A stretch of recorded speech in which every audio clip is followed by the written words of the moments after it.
99.9 SM Spiritual Medium, Sacred Garden Culture Network. It's time to open the door. You asked for more. Here's Nitty Gritty Part 4 with High Priest Kwatamani, Supreme Soothsayer, Soul Seer, Spiritual Healer, and Sacred Ancestral Elder of the Kwatamani First Genesis Tribe, the oldest, longest sustained, purely raw, living, plant-consuming family community order known, over 50 years and still going strong.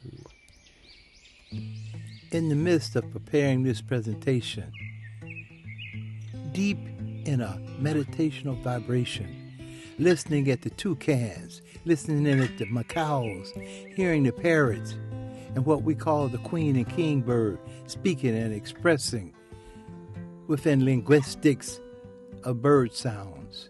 The I's 2-year-old granddaughter came in, and she asked with humble obedience, "Grandpa, what you doing?"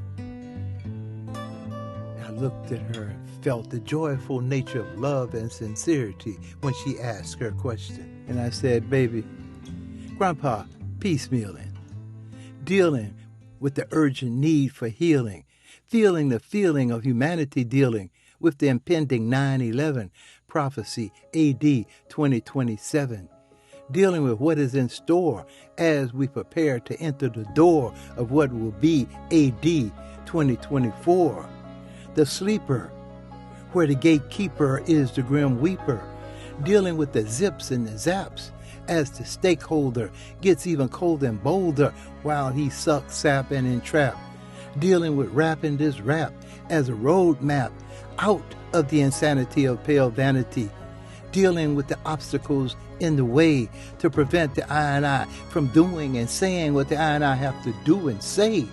But the ancestors say, do it and say it anyway." She got quiet, pat the I and I's back, gave me a beautiful kiss on the jaw, and said from the essence of her heart and soul, "Grandpa, do it and say it anyway." It is so refreshing dealing with the sacred ancestral soul-to-soul essence of who we be as divine children of the sun and the sacred garden culture from which we come through divine social, economic, family, community order. In fact, what we want to do today is examine closely the nature of energy and how to utilize the holistic living nature of energy that manifests within divine order to advance our mental, physical, and spiritual consciousness into Generation X, Y, and Z. In order to do that, we can start by examining the expressions of this young 2-year-old granddaughter. What would cause her to come with such an enlightening vibration, to have such a listening focal point? This is something to reason with, but not simply just to ponder over. Long before her birth, and long before the birth of her mother, in fact, long before the birth of her mother's mother, the I and I came to a realization that if we are going to break the shackles and chains of this mental, physical, and spiritual enslavement by a nature of domination, control, and rule over our soul, we are going to have to establish some kind and type of network, some kind of institution that will be able to support, uphold, and maintain the essence of that soul-to-soul energy within a holistic living framework. The I and I came to a realization that we would have to establish an environment that would be able to produce the kind and type of thoughts and reasonings and actions necessary to go forward and multiply divine order into every offspring and vibration of the generation next, then I begin to realize that all of this has already been laid out for us. And that all we have to do is take time to realize we have been disconnected from the essence of the divinity of soul. And that in order for us to be able to advance the kind of conscious thoughts and reasonings and actions that would allow the forward multiplication of divine order into every offspring and vibration of the generation next, that we would have to reestablish that holistic living connection with the soul-to-soul essence of who we be. In the 60s, it used to be said that I keep harping on the fact that there are two different natures of energy. Then I realized that we're not even aware of our environment. We're not even aware of the fact that the sacred ancestral elders of old have already laid everything out for us. It's just a matter of being able to focus in on what has been laid out. Two different natures of energy have long been understood.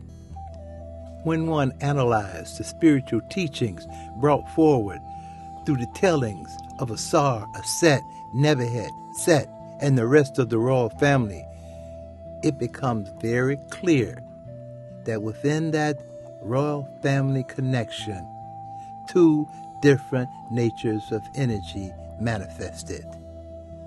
The nature of divine order and the nature of disorder.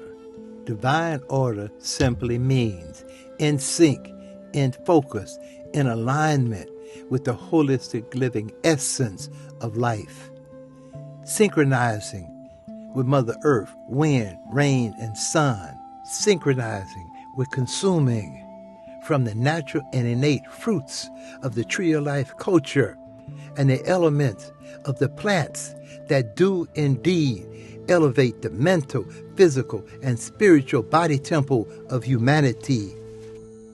The children of the sun emerged as whole-life herbivores within the sacred garden culture from which we come, that is, mental, physical, and spiritual consumers of whole-life energy provided by the sun. We have been the keepers of the land for millennia, the grandmaster gardeners, herbalists, and botanists who seek to preserve and conserve the natural resources of Mother Earth. Our focus is on maintaining fertile, productive soil as the base of our food supply. It only stands to reason that an herbivore would make it a priority to know about plants and how plants grow and all the elements of plant life, including the water cycle, weather patterns, and climate changes. Thus, when we say the sacred garden culture from which we come, we're talking about the various regions that produced the fruits of the tree of life as the radiant expressions of earth, wind, rain, and sun. These are the fruits of the tree of life that flourished to be consumed by our most ancient ancestral elders. These are the sacred ancestral foods that have been forwarded as the divine consumption for the whole life resurrection of the divine children of the sun. Taken from page 484 of the prophetic 12,594-year Banu cycle, encoding the consciousness of higher peace through the divine union of masculine and feminine energy, Book 3, Spiritual Analysis of Western Culture, and the Reawakening of Naga Consciousness by High Priest Kwatamani. When we speak of divine order, we're talking about the unified bond of divine social, economic, family, community order. Be it that sacred ancestral order of man, he, and she, unified into a oneness going forward to multiply that divinity into every offspring and vibration of the generation next, harmonizing with the soul-to-soul relationship of who we be as green earth solar conscious beings within the universe of the most high essence of life. In case one is not clear, I repeat, in case one is not clear. Again, I say, in case one is not clear, there is absolutely no place for self-deified individualism within the nature of divine order. Therefore, anything and everything outside of divine order is disorder. Disorder simply means out of sync, out of focus, and out of alignment with the holistic living essence of who we be. If we cannot comprehend the nature of energy that we align with, we will not comprehend the circumstances and the conditions that we're facing and what we must do to resolve those issues so that we can provide a greater focus of holistic living consciousness for Generation X, Y, Z, and any other coming forward by day or by night. Within the sacred garden culture from which we come as divine children of the sun, let's be clear. Man, he and she, has lost his and her connection with divine order, either by force, coercion, tricks, deception, master programming, or otherwise. And if we do not find ways and means to reconnect with the sacred ancestral spirit presence of divine order, humanity will be destroyed. And that destruction will indeed be by means and ways of self-destruction. What humanity has to do at this point in time is to realize we're in a bind because we have disconnected from our natural and innate survival modalities. And if we do not have the ability to connect with the natural and innate ways and means of survival, then automatically self-destruction is the bottom line. Up until this point, the primary objective have been to, number one, make it clear what is divine order, and number two, to make it clear what is disorder, and number three, to become fully aware that unless humanity as a collective oneness unify and bond within divine order, the nature of self-deified individualism will indeed destroy humanity, Mother Earth, and all living things thereof. Now, if we have those things understood, then one other thing that we need to be clear on at this point in time: we are soul-to-soul beings. Generation X, Y, and Z are embodiments, forward-birthed embodiments with the capacity to carry the soul-to-soul essence of who each and every one of us be, who's aligned with divine order. We must have a survival instinct present in order to get a clear understanding that it actually is our divine, natural, and innate duty, obligation, responsibility to safeguard the soulful essence of the offspring and vibrations of Generation X, Y, and Z.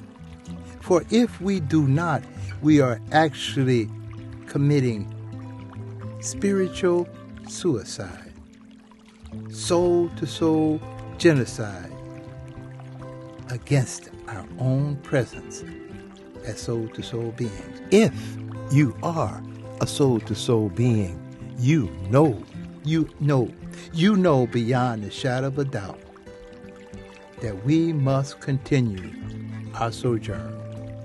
Let's be frank. There's no and if to it. We must continue our sacred ancestral soul journey.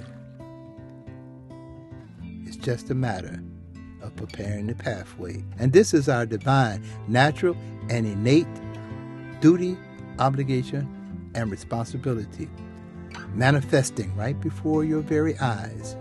And we must take every ounce of holistic living energy and apply it to resurrecting a new breed of consciousness.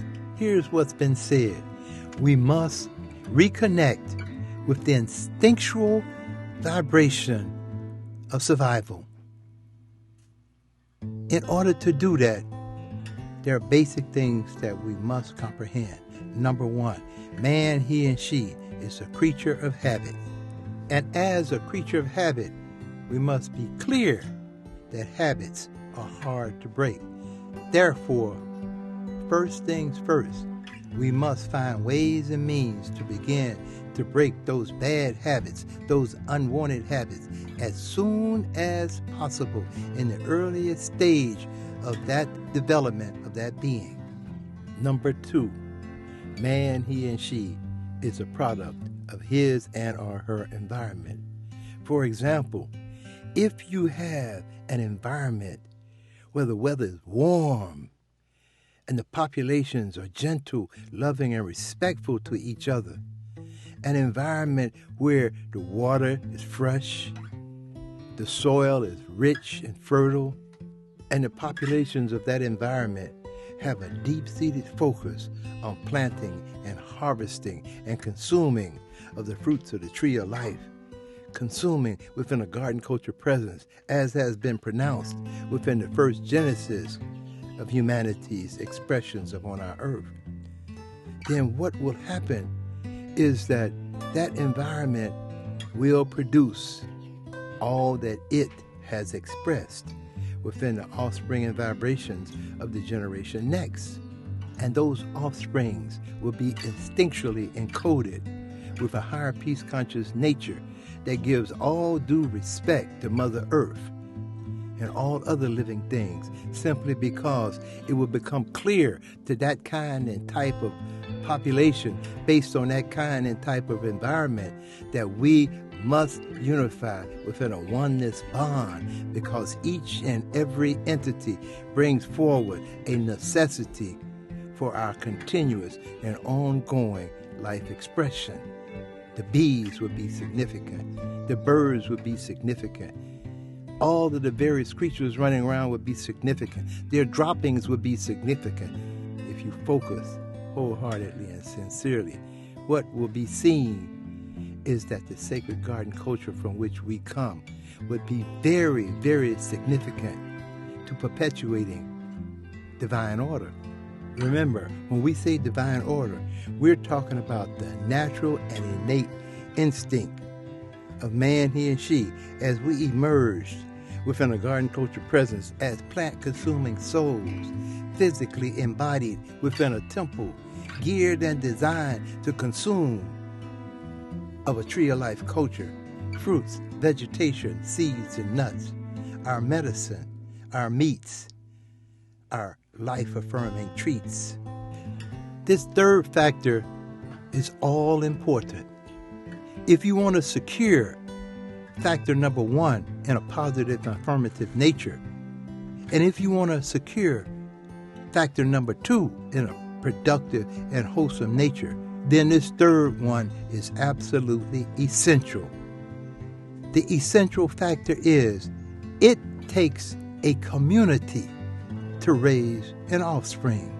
This is so important because if you do not have a holistic living communal nature surrounding that offspring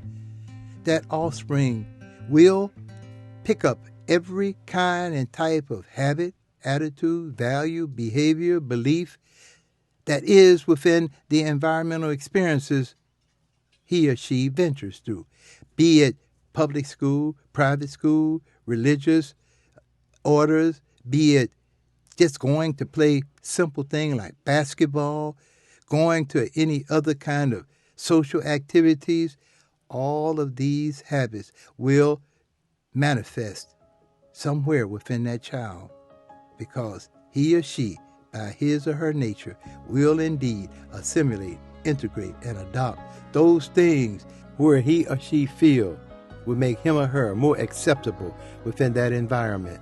So, if we're clear on this, the primary necessity for breeding, seeding, and feeding a new consciousness is to establish divine social, economic, family, community order, but not just out as a standalone. One will need to develop a network of family, community energy. We must establish an environmental area that grows food, where one can learn certain particular lifestyle skills within that environment, where the being can actually have a chance to have natural association, assimilation with those beings that are very similar to him or her within their attitudes, values, behaviors, and beliefs of that social communal nature. If not, then we continue to do the same thing, zigzag, over and over again, expecting zigzag outcomes. And we will go very little to nowhere. This is what has happened to Generation X, Y, and Z. Even if he and she was within what one would call a holistic-oriented environment, a vegetarian-oriented environment, a vegan-oriented environment. You see, remember, we're talking about holistic living change. We're talking about a different kind and type of environment than the status quo. In fact, we should be clear that unless one wants to make a holistic living change from the attitudes, values, behaviors, and beliefs of the status quo, this entire presentation will most likely not be relevant to that being, because we are talking about establishing a different kind of consciousness so as to safeguard this beautiful, glorious, magnificent space and place given to us as Mother Earth. And we're working to maintain the kind of unified bond that is natural and innate within and among man, he and she, although we have been thrown into a tailspin where we don't even have a comprehension of our own being as a he or as a she, let alone the absolute necessity for the other. She bonding in a unified bond with he, honoring, safeguarding, securing the unified bond with she, going forward to multiply that unified bond into divine social, economic, family, community order. Because associations do breed assimilation, integration, and adaptation, regardless of whether they're wholesome and healthy elements, regardless of how detrimental they may be. That being a creature of habit and a product of his or her environment will sway that way. Please remember, we're talking about a holistic living way of life. That necessary lifestyle that will indeed be a necessity to breed, seed, and feed a new consciousness. And there's no ands, ifs, and buts about it. Humanity have a desperate need for the breeding, seeding, and feeding of a new consciousness, a holistic living consciousness, a consciousness that is based on the root and foundation of divine order. You see, there are so many individuals whom I have encountered over the years who simply think because he and or she is consuming a vegetation food, consuming raw and living fruits, vegetables, seeds, and nuts, consuming simply veganism to whatever level and degree that is. Somehow, individuals have come to think that that's the end-all, be-all. Basic reality is this. Consumption is far more than the physical foods that one eat. We're talking about mental consumption, we're talking about physical consumption, and we're talking about spiritual consumption. We're talking about the nature of energy that will fuel the sacred ancestral soulful essence of who you be, he or she. And if you're not able to fuel that soulful essence of who you be with holistic living fuel, you are actually depleting your soul, interrupting and interfering with your soul journey. And if you don't be careful, you will actually be part and parcel of the self-destructive nature that is established to consume your soul into oblivious nothingness. That's a horror story. Think about spiritual suicide, and you will comprehend the nature of what I am speaking when I say the oblivious nothingness. And when you begin to evaluate your living soul journey, you, within your own being, know fully well and clear where you have fallen short.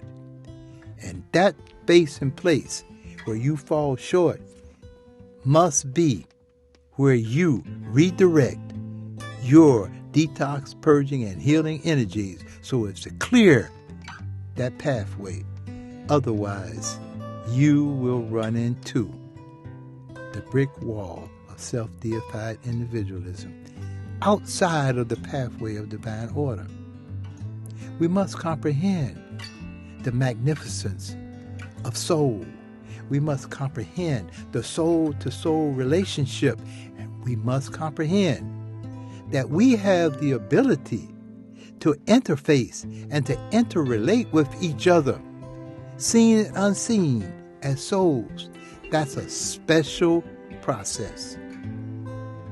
Oh, you can have that process given to you, but you have to work diligently, and you have to work holistically, and you will be given the key to a process that is so fulfilling and so amazing that you will not believe. Yeah, we're talking the facts of holistic living existence, far beyond the thoughts, reasoning, and actions of a culture disconnected from divine order.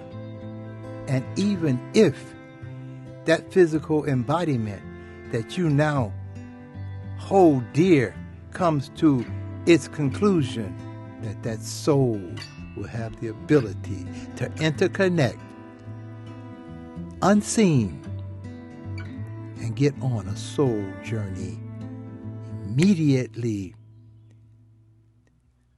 once you have passed the principles of Ma'at. We have so much that we need to begin to understand about this living existence that we have. It is so unfortunate that we have met a detour, but then those detours are there as tests in case you do not know or you are unaware the nature of self-glorification. Self-deification within an individualistic nature is simply a test. It's just that so many fail the test. And so many fail the test simply because he or she do not have the ability to look, listen, learn, and discern the difference between the nature of toxic reasoning and the nature of divine reasoning. That's right. What we're saying is one somehow envisions within their mind that the voice that he or she hear is the voice of the Almighty. It is the Almighty, omnipotent nature of energy which one has come to idolize and worship in their attitudes, values, behaviors, and belief. That is reflected in their thoughts, their reasoning, and their actions. Remember what we said earlier and go back and review it. There are two different natures of energy. The energy that you consume, indulge in, idolize, and worship will determine your pathway and your direction in life. We're talking about divine order or toxic reality. We're talking supreme truth or self-deified fallacy. Reason with that and let the most supreme spirit of love be your guide into divine order. Take a moment to savor the flavor of whole life energy and stay tuned for more of the prophetic, comedic, genetic, aesthetic podcast with High Priest Kwatamani.